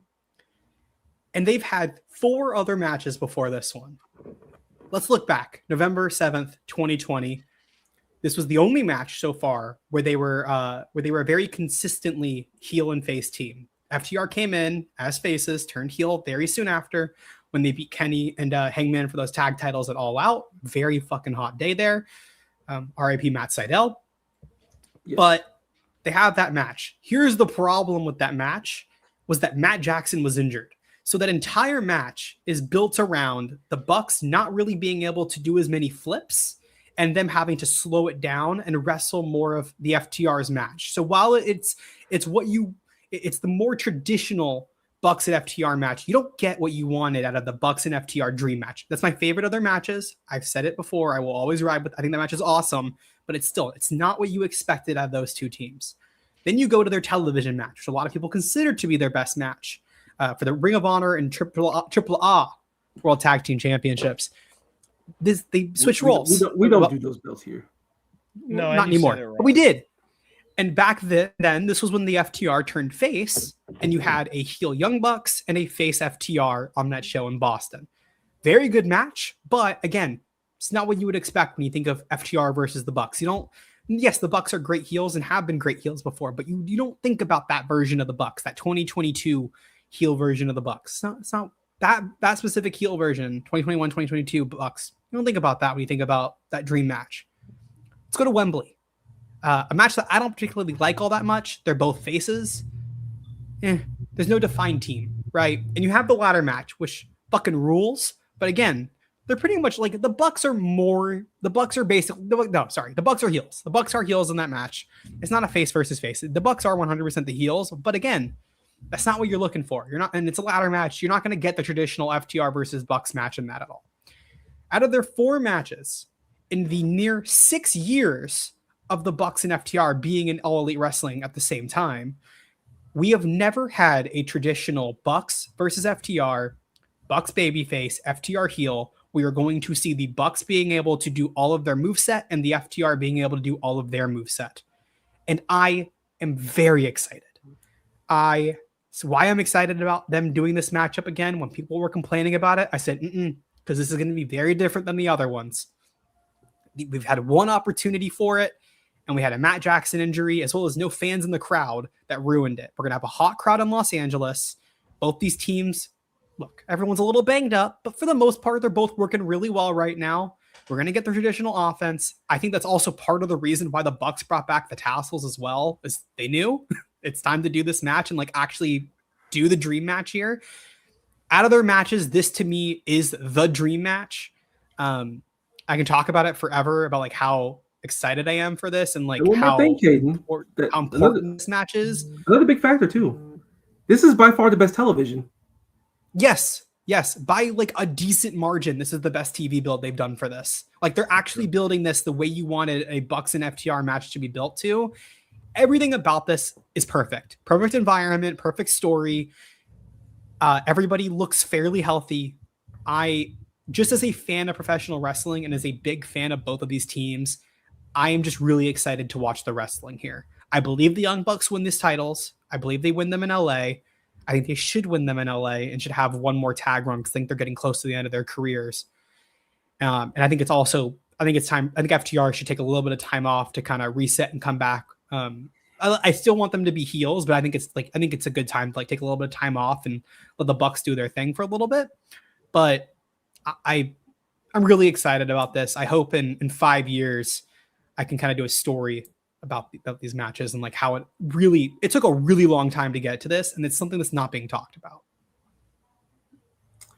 Yeah, for me, I am definitely afraid that FTR winning this match. The Bucks losing the preview tag on Wednesday gives me like 2% more hope, but I think FTR just retains here. Unfortunately, the one thing I know people are saying Cope is looming. I think it's more interesting to do Cope and Christian versus the Bucks in Vancouver. We've had the FTR match in Toronto. I think Cope and like ENC should wrestle the Bucks at some point. You've already done the FTR match. There's no more story to tell. Do the Bucks match now. And like just let them be like, you can just let Edge come back and be a heel. And with Cope and Christian just being heels, it's a much more intriguing build. And like it's Vancouver. I get it. It's Canada. Different side of the fucking country. Like they're not gonna have they're gonna have supporters for sure because it's Canada, and Canada has like a very interesting pride, very respectful pride for their people. I love it, but it is not going to be like it was in Toronto. No, it won't. But don't think we need another FTR in a Cope and Christian match ever. Like I have my feel at All Out. Do the Bucks match. Let's do the Bucks match. It's more interesting. It's probably gonna be a better match. The FTR match was just whatever. Hey, man. The peak of that match was a tribute to a different guy. I'm just saying, bro. You get paid, son? I do. Nah. You like working here? We don't let John. Bro, we don't let Marcus, you can't reference that story, bro.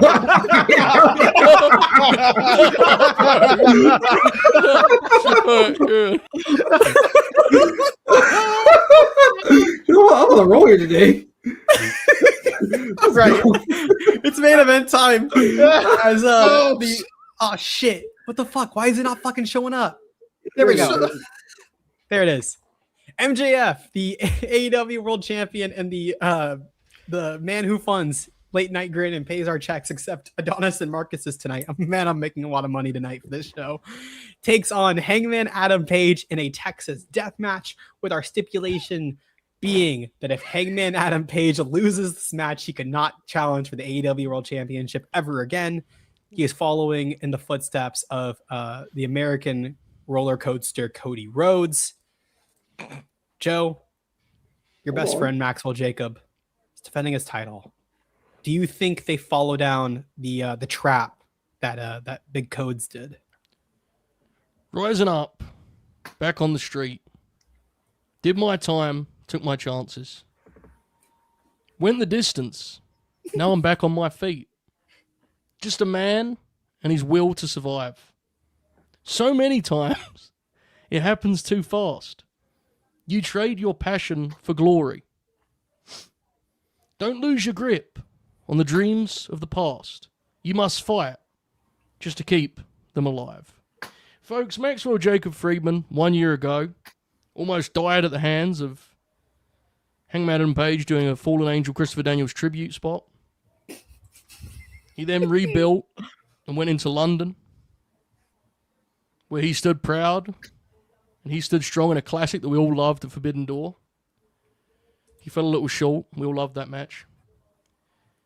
He then went away and made a motion picture, and he came back a new man. He returned in Manchester, England. Renewed. Slightly different hair. Locked in. Ready to go. Dethroned the most dominant AEW World Champion of all time, Samoa Joe, whose reign we remember very well, very fondly. And since has been destructive. Decimated Brody King. Put Bandito on the shelf. Handled his business at every turn. And now has just one box left to tick. He has the eye of the tiger. He is locked in. He is ready to go. And it is time to put those memories of cowboy shit to rest. Live this Sunday on pay-per-view. Check your local listings. MJF gets it done. And he puts an end to the top guy tyranny of Hangman Adam Page. Hold on. That's what I see. That's what I see. So Tyranny. Tyranny. Yep. So we're handling our business because we have the eye of the tiger, Kaden. Thanks for asking.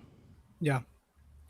Gonna follow up on Joe and just say, look, we're better than you.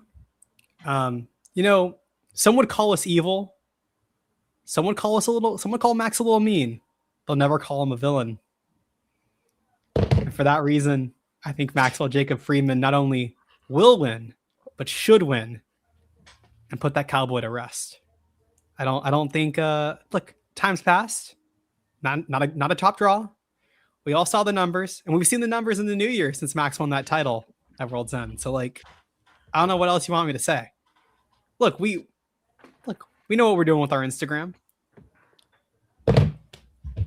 What? Honest? What? We're not getting paid. Yeah, nobody's getting. Anyway, so about a week ago, I swore to never speak about Maxwell Jacob Friedman ever again because my life was threatened when I did. I don't even remember what I said. I just remember that I said something about him and was violently yelled at. And so I swore I would never utter the name MJF ever again. Now, unfortunately, I'm a professional. And so despite my life being on the line, I will now be speaking about the AEW World's Champion, MJF. This Sunday, he will be putting his match on a line in which death has been promised. Maybe figuratively, maybe literally. However, he will be wrestling a man who has died many times in many different ways in Hangman Adam Page. Folks, I expect this match to be very long. Hey, Donnie. Yeah. So did the ratings when he was champion, huh? Well, again, no comment. Nielsen, buddy. Listen. Yeah, the box got fixed and we're back up. It is what it is.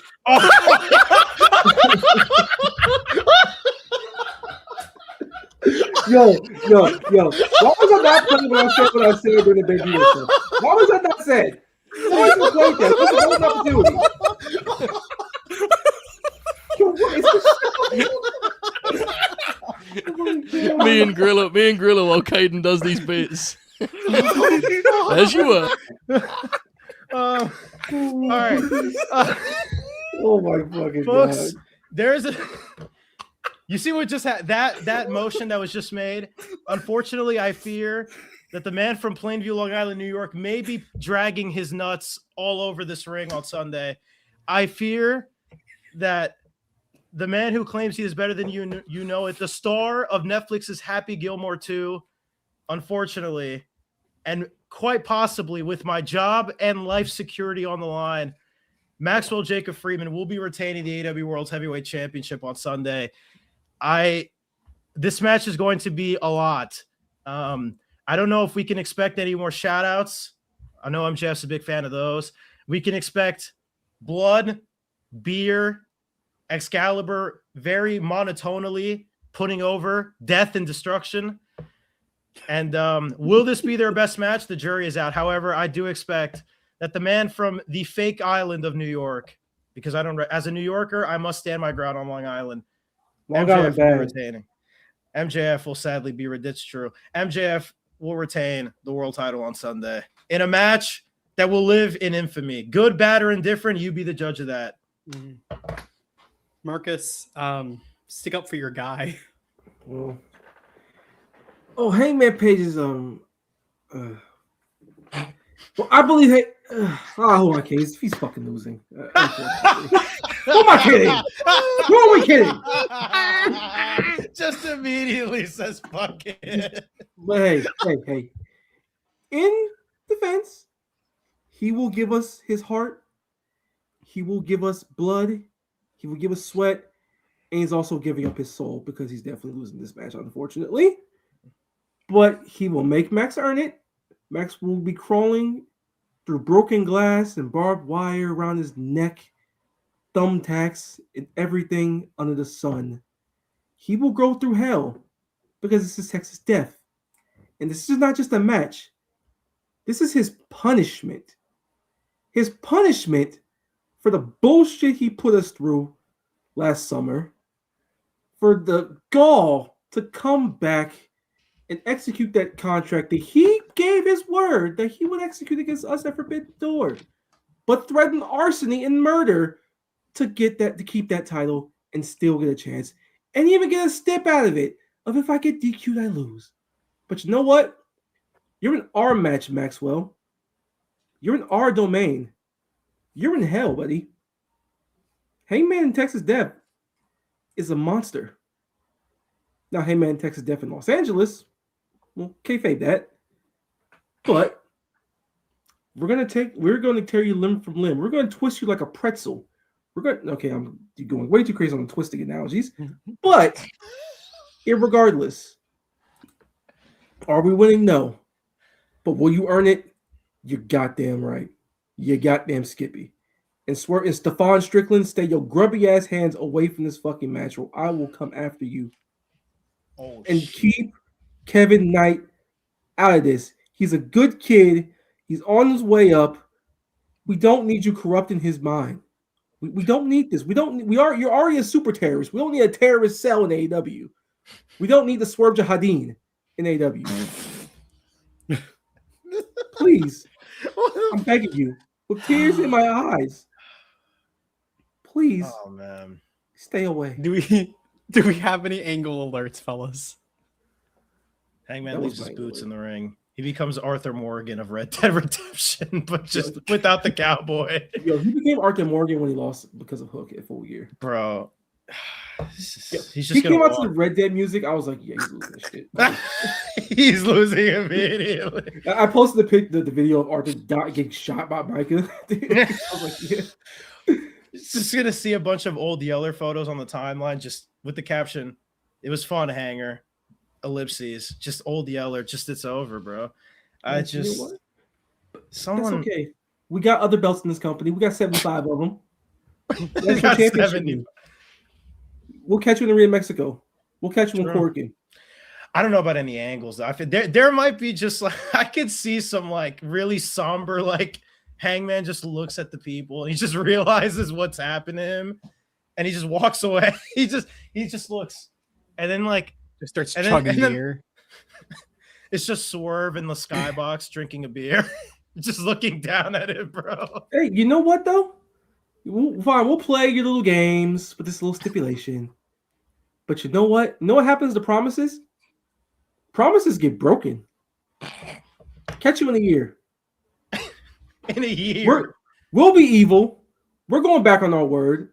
We're playing the old theme. And we're going to be a deranged monster who's caught up in his own desperation and obsession. And you know what? Good. Mm-hmm. Yeah, sure. All right. Yeah. That's what's up. Look at Kaden. Ratings will be under 500. The real answer is Hangman's going to wear a mask on Wednesday. Can run 2,300 again because they'll have to. Okay. Well, actually, the Nielsen Chi-Town Spurs with a $5 super chat saying, "What are the chances Ricochet shows up to the Staples Center in an out-of-bio jersey?" 100%. Bro, Somebody should do that, bro. That would be so godly. It's got to be Yeah. Ricochet's got to be the one to do it, Dude, too. did you see that podcast that tweeted "Sorry, Kobe"? Did you see that? The guy who does the wrestling podcasts. Yeah. Yeah, Ibu, fucking I think loser. his name is. Yeah, Ibu. Yeah. yeah. He did it, bro. That was fucking embarrassing. What a loser that Yeah. guy Not, is. not a good guy he is. I've heard things about No, most certainly Got not. killed in the quotes for it. Rightly so. Rightly so, Donny. We can all agree on that, fellas. We can all agree on Yeah. that. Thank you, Shy Yeah, Town Spurs. nasty guy. Thank you. Thank so you. much to tell us about his hero. Bombs number for 18 months. Is there any repulsive food I can force Kaden Lee to eat this Sunday? Repulsive is It's you really was one for you poutine. to answer, Caden, to be fair, because know what you don't like. Yeah, I know what I don't like, which is a lot of things. Picky eater. oh yeah, I I'll- couldn't have guessed that. No way. Fucking asshole. You took a fucking rabbit. I'll think about it and I'll report back with something that like is repulsive, but like realistically I could eat. Yeah. Good. I'll think about it. Thank you, Bombs, for being a member for 18 months. Fellas, talked about AEW Revolution. We went on a ride. So went places I didn't think we were gonna go. It was a hell of a time. Joe Holbert, thank you for popping in and out every once in a while, providing your expertise on these matches that you care about. Where can the people find you? What we got going on? This was a great show, guys. Genuinely. I was gonna do the cameo bit, but like I watched the whole show. It was awesome. So I'm glad you guys did this. Hopefully we can run it back. Hope everyone enjoyed this. Tomorrow, 11:05 Eastern, we're running the Young Guns and myself with the flagship. We are counting down the Revolution's greatest hits list, and then on Saturday, Marcus is back in the fold with myself, Bob, Dukes, Kaden too, right, for Collision. Yeah. And then Sunday, I think we're going to try and get like a 6-7 man booth for that and just have a party because they're long shows, right? You're best to have a big. Shouldn't have said it. Marcus, do you see? I just put the show over, didn't I? And they do this to me with the 6-7 thing, you know. Just, Children, you can't trust these rookies, man. yeah, it's just sad, but nonetheless. Kaden Lee, the type of hooper that after year 6 you go, he's finding it. Turn the corner. You know Light those bulb has gone off. those rotation pieces forever treated like young players, you know. I agree with what Tyler said, genuinely. Like, for a show this long, I actually do think 3-man booth's perfect, to be honest, especially when everyone has, like, clear takes on what's going on. So, whereas Sunday, 4 or 5 hour stream, let's just get as many grinners on the screen as possible for that one, and then we'll have a party. So, Oracle's joining us, I know that, so that should be interesting. Baby. So, big weekend. Friday, Saturday, Sunday, all AEW business. Saturday's paywall. Friday and Sunday, obviously, are free. And we'll see how things play out in terms of lineup. But tomorrow, Caden, we're counting down the list, which may be controversial. I don't know. There's a lot of heavy hitters when it comes to Revolution, so we'll see. Yeah, I'm a little bit scared for that one and like how I'm gonna react to some of the matches because I feel very strongly about a few of them. I've already seen Novi's list and I got really upset about it. You did, So, yeah, you did. Adonis, Yeah. where can people find you? What do you have going on? You can find me playing video games. So if you want to send me a letter via pigeon, you could just send me a letter via pigeon. I'm working on a series where I document 2013 through 2014 World Wrestling Federation, aka the best in-ring stretching company in history. The first episode will be documenting the one and only CM Punk, aka Phil. We'll be talking about his year, how much he hated his life, how much he hated his job, and how fucking awesome of a professional wrestler he was when he hated everything around it. That'll happen at some point. Marcus, your banner right now has another platform in it that may have gotten plugged on an episode of Dynamite last night. Tell the people about Self-Made. Tell the people about Destination Dynamite. First of all, shout out Christopher of Self-Made for asking a wonderful question. Also kicked off a brawl, but that's kind of what we do sometimes. We poke buttons. We ask the honest questions. But yeah, Destination Dynamite on the Self-Made YouTube channel every Thursday, 6 p.m. Eastern Standard Time. It's myself. It's that guy, Wheezy. We got a new addition to the camp today. Yeah, Wheezy. Yeah, the guy who likes to, spew terrorism about Swerve Strickland and FTR. But anyway, the homie BV has now joined the fold. It was his debut show today. Drew a monster house. Got a whole lot of stuff accomplished today. We talked about the Go Home episode of Dynamite, which was fantastic. And this is the new lineup, full time. And Jess and Jonna were always our 6th and 7th women off the bench. They're valuable assets. They'll be here whenever they're able to be booked. Watch out for them. They're superstars. Can't wait to get on screen with the whole gang one of these days. But yeah, we're doing big things. And in Self-Made Discord tonight, we have more watch-alongs. Because, of course, it's what we do. Hell yeah.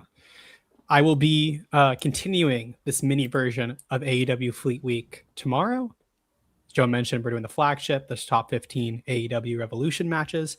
I love Revolution. I did not submit my list, but I will be, I'll read out my list on the air. I might kind of just drop it at random places and be like, hey, as we're talking about number 8, be like, hey, this is my number 3. That could be good. I'll figure it out. I'll workshop it a little bit. Saturday, I will be colliding. I'm very excited because I've not been able to collide in a very long time because I always get scheduled to work Saturdays and I don't have to work Saturday. I didn't work this entire week. It's fucking awesome. Sunday, I do work, but I will be here for AEW Revolution as we watch 8 hours worth of pay-per-views out in LA. Always remember, pay-per-views on the West Coast. Tony, for some reason, thinks that means he can go longer. So lock in. Make sure you've stretched. Make sure pack at some point in the show, pack a lunch. At some point in the show, you will need to stretch and walk around for a little bit. It's like a long plane ride. Whenever you have those long plane rides, they tell you, hey, at some point, take a walk up and down the aisle, maybe go use the bathroom. Make sure you pick your spots wisely. We're going to have moments. So think about it. Start planning. AEW moments, to be exact. Can you imagine they get to a point where, like, Excalibur, you know, when it does the rules and regulations about don't, like, yell to anyone, don't be mean to anyone, don't say anything vulgar. Mm-hmm. And they add in, like, going to be a long one. Take your time. If you have to walk away for a stretch, that's fine. Should have done that for All In, where I literally, the show was so long for All In that I had to walk up to a different concourse because I needed to move around for a little bit. Look, I'll say this. The shows are crazy long, but in a time where going to live events is so expensive, there are very few tickets to get more bang for your buck than AEW pay-per-view. I mean, holy shit. Like, when you compare price point to WWE and you compare the amount of action you get, I mean, come on, it's insane, right? So I'm kind of more and more pro their approach, even if while watching it I go, blimey, it's a lot. I appreciate it, you know?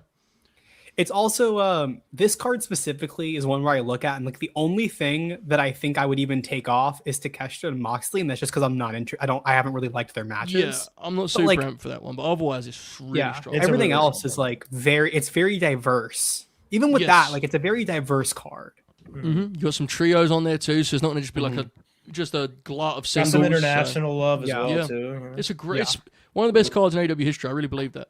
Yeah, it looks incredible. This could be a really great show, and like LA also is a really good venue for them. That's why they went back. They're going back this year. Would have been fun because I don't know if I ever said it on air. I was supposed to go to Revolution at one point. Yeah. I even had a trip booked to LA where I would have been flying back Saturday night. I did not want to be away from my cat on his birthday, and that is the only reason I am not at Revolution this weekend. Which is a very funny reason, but that's not the reason. Brian wasn't impressed by your tryout tape, but I understand the cover. Okay. Joe, I said not to talk about it. That's my bad. Yeah, we'll talk about it later. Mm-hmm. We'll have a conversation. But JJ will be in LA. Check out those pictures. They'll be awesome. We'll probably pull some up at some point. But thank you everybody for joining us. If you have not already, go ahead and smash that like button. Odd numbers 1, 3, 5. 63, 95, great numbers.